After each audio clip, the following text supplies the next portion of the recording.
Let the Yoruba people have their resources. Let the North have their resources. Make Nigeria one. We don't break. Nigeria is not one, and it can never be one. We are different nations. This country cannot go on like this. Okay. The next thing he should do, tell him if you know him, is to restructure this country. Nigeria is a fraud. Ọmọ Yorùbá, ẹ kú dédé àsìkò yìí àti gbogbo ẹ̀yin olólùfẹ́ wa pátápátá. Ẹ wo, ẹ tí gbọ́ nǹkan kan o. Ta lẹ rí, ta lẹ gbọ́ tó ń sọ̀rọ̀ ni. Bàbá Fẹ́mi Emmanuel, ọ̀jọ̀gbọ́n Fẹ́mi Emmanuel, tó ti lọ káàkiri gbogbo àgbáyé, tó ti rí oríṣiríṣi, tó sì ti mọ̀ nípa ìjọba tó ti dé àtàwọn tó ń lọ. Lọ́wọ́lọ́wọ́ tá à ń sọ̀rọ̀ yìí, ẹ tí gbọ́ nǹkan kan nínú ohun tí wọ́n sọ pẹ̀lú àwọn ìránṣẹ́ Ọlọ́run míì, ẹ bá wọn pàdé lórí ètò yìí. Kí ló fàdí ọ̀rọ̀? Wọ́n ní ẹyẹlé ẹni tí ń pè ẹ́ olóhùn gbàgbọ́ ya kò sí ìdákẹ́ nígbà tí wọ́n bá fi máa pè ẹ́ pa ọgbọ́ ẹ gbọ́ mi dáadáa o. Wọ́n pè ẹ́ olóhùn gbàgbọ́ ya ẹni tó sì ń pè ẹ́ ò tí ìdákẹ́ tí wọ́n bá fi máa pelúwa ẹ̀ pa olúwa ọgbọ́. Fẹ́mi Emmanuel ó ti dá sọ̀rọ̀ tó wà ńlẹ̀ yìí. Ètò yìí ò gùn rárá olólùfẹ́ wa. Ìní pẹ́ gbé yín débẹ̀. Bí n bá ti gbé yín débẹ̀ àtàwọn ìránṣẹ́ Ọlọ́run ẹ gbọ́ nǹkan tí wọ́n sọ. Bàbá yìí sọ nínú ọ̀rọ̀ ẹ̀ bá ní kí wọ́n ránṣẹ́ sí Bọ́lá Tinubu àtàwọn ìjọba wọn pé kó tó pẹ́ tán o ẹ̀pin o. Ẹgbẹ́gbèsè tó tọ́ kó tó pẹ́ tán kó tó yíwọ́ o.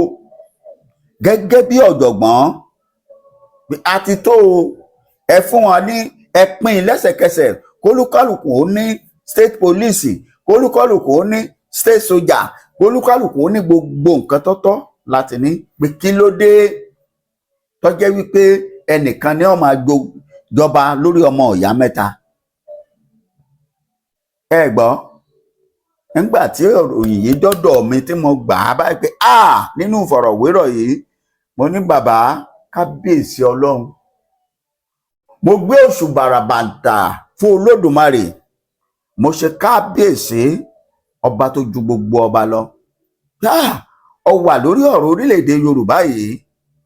Ọlọ́run mi kò tí kó ń bẹ̀ wípé dandan ní ta ìdán. Tipátipá báyìí òun ni wọ́n ní ṣòkòtò fi wọ̀dí òkú.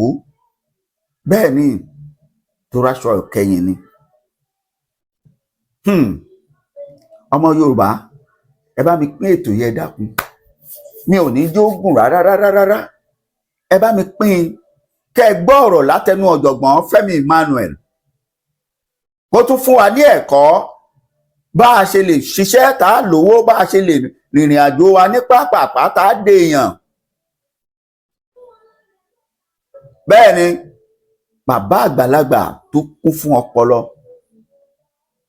Àwọn èèyàn bíi Professor Banji Akíntóyè, Olóyè Sunday Adéyẹmọ Ògbówóòṣà, Prophet Ológunlolúwa, Múyìwá Kóìkí Media àtàwọn èèyàn bẹ́ẹ̀ lọ àtàwọn ìyá wa, àwọn kábíyèsí wa gidi tí wọ́n jẹ́ kábíyèsí Odùduwà Yorùbá Nation.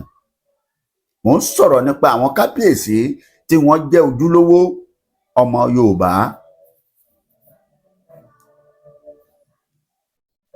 Ẹ wá gbọ́ ọ̀rọ̀, ẹ má jẹ́ ń fàágùn lọ títí, ẹ jẹ́ ń sáré gbé yín débẹ̀.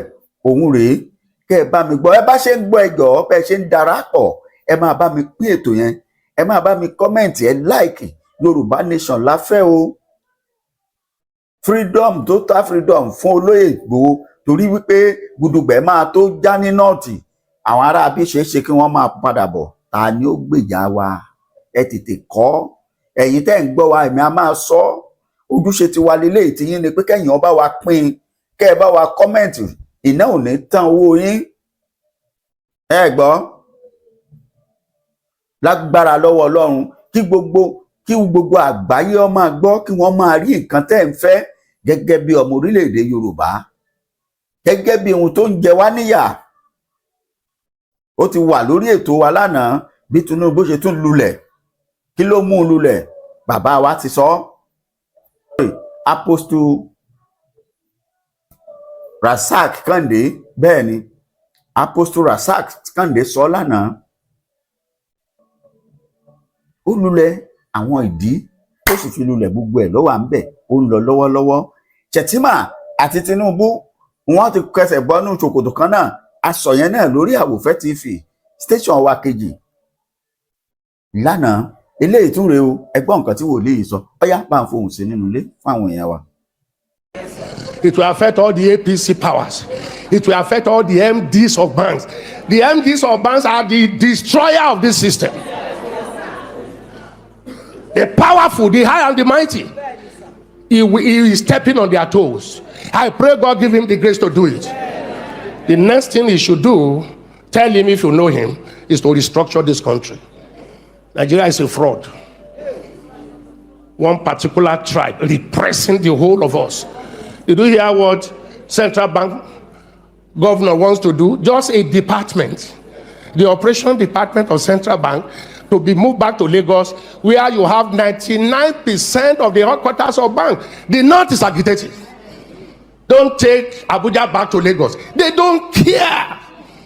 If you all become beggars, it's okay for their oligarchic mentality. I talk like no other pastor talk. I talk like no other pastor talk. Because I have seen into governance, I have seen into the church. And I know where the problem is in this country. Are you hearing me? They may not like what I'm saying, but they cannot dispute the truth. This country cannot go on like this. Okay, I was talking about those who migrated. I don't blame those that want to Japa. You know, initially I was saying don't Japa. Do you hear me say that again? Japa if you want to Japa. Because you look at the country and say, what future? If it goes on like this, what future? If it goes on like this, civil war is imminent. If it goes on like this, military intervention is imminent. Do we want to go back to that? No. Something must happen. I have always believed that something must happen. Do you see the way we pray in this church? Make Nigeria one. We don't pray. Nigeria is not one, and it can never be one. We are different nations tied together by force. We should still be one country, but let everyone govern himself the way he likes. Are you hearing me? Let the Niger Delta have their oil. Let the East have their resources. Let the Yoruba people have their resources. Let the North have their resources. Let them manage their security. Give them state police. Let everybody guard his borders. Let everybody generate his economy. Why must we generate oil in the Niger Delta and take it to the north? Why must we generate IGR here, or the VATs, and take it to the north that generate nothing? The 10 key northern states have Sharia. Sharia says no to alcohol. Sharia says no to tobacco. But alcohol and tobacco is what give us VAT here. And you take the money from there to spend where you say you don't want, but you like the money. Fraud, unfairness, injustice. Where did we sit down to make Nigeria 36 states? Where did we sit down? Nigeria was negotiated 3 regions: North, West, East. 1963, by plebiscite, Midwest came in. Where did we sit down and say we shall be 36 states plus Abuja, and the biggest one taken to the north? More local governments. Then we came with federal character. You are qualified, but from the tribe you came from, you can't be qualified.